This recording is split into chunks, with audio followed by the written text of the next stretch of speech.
ஆட்டோக்காரர் ஒரு கர்ப்பிணி பெண்ணை ஆட்டோல ஏத்திக்கிட்டு ஹாஸ்பிட்டலுக்கு போறாங்க.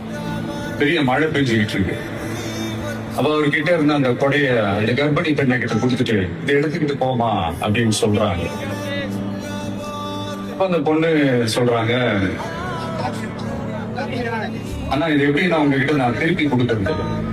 அதுக்கு அந்த ஆட்டோக்காரர் சொல்றாரு, வேற யாருக்காவது தேவைப்படுறவங்களுக்கு கொடுத்துருமா அப்படின்னு சொல்லிட்டு அவர் போயிடுறாரு. அந்த கர்ப்பிணி பெண் அந்த கொடையை எடுத்துக்கிட்டு ஹாஸ்பிட்டல் வாசலுக்குள்ள போகும்போது அந்த வாசல்ல ஒரு பெரியவர் மழைக்கு பயந்துக்கிட்டு அப்படியே கை கட்டிக்கிட்டு நின்றுட்டு இருக்கிறாரு. அந்த கர்ப்பிணி பெண் அந்த கொடைய அந்த பெரியவர்கிட்ட கொடுத்து, ஐயா இதை எடுத்துட்டு போங்க ஐயா அப்படின்னு சொல்றாங்க. அதுக்கு அந்த பெரியவர் இதே மாதிரி கேட்கிறாரு, அம்மா நீங்க யாருன்னு எனக்கு தெரியாது, எப்படிமா இந்த கொடையை நான் திருப்பி உங்ககிட்ட கொடுக்கறது? அதுக்கு அந்த பொண்ணு சிரிச்சுக்கிட்டே சொல்றாங்க, வேற யாருக்காவது தேவைப்படுறவங்களுக்கு கொடுத்துருங்க ஐயா அப்படின்னு சொல்லிட்டு போயிடுறாங்க. உடனே அந்த பெரியவர் கொடையை எடுத்துக்கிட்டு பஸ் ஸ்டாப்புக்கு வராரு. பஸ்ஸுக்கு வந்து ஏறி போகும்போது அங்க பாக்குறாங்க ஒரு பூக்கார அம்மா பூவை வச்சுக்கிட்டு ஒரு அட்டையை மழைக்காக குடிச்சுக்கிட்டு உட்கார்ந்துட்டு இருக்கிறாங்க. பெரியவர் போய் அந்த கொடையை அந்த பூக்கார அம்மா கிட்ட கொடுத்துட்டு அவரு பஸ் ஏறி போயிடுறாரு. பூக்காரமா அந்த கொடையை எடுத்துக்கிட்டு வீட்டுக்கிட்ட வரும்போது அங்க ஒரு ஸ்கூல் படிக்கிற பொண்ணு பேக் எல்லாம் மாட்டிக்கிட்டு மழையில ஓடி வர்றாங்க.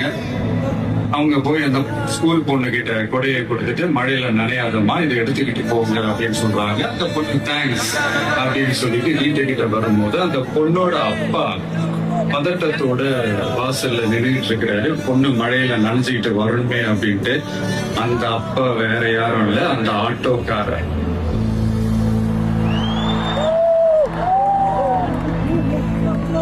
அந்த குடை அவர் கொடுத்த குடை.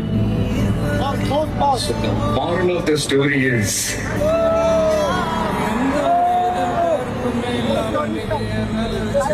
முடிஞ்ச வரைக்கும் எல்லாருக்கும் சின்ன சின்னதா ஒரு நல்லது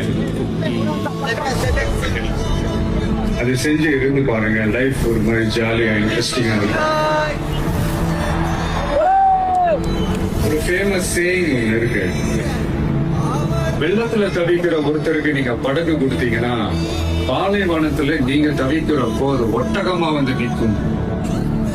இப்ப யாராவது உங்களுக்கு ஏதாவது கெடுதல் செஞ்சுட்டாங்கன்னு அதை நீங்க பழி வாங்கிட்டீங்கன்னு நீங்களேன், அந்த நாள் முழுக்க நீங்க சம மகிழ்ச்சியா இருப்பீங்க.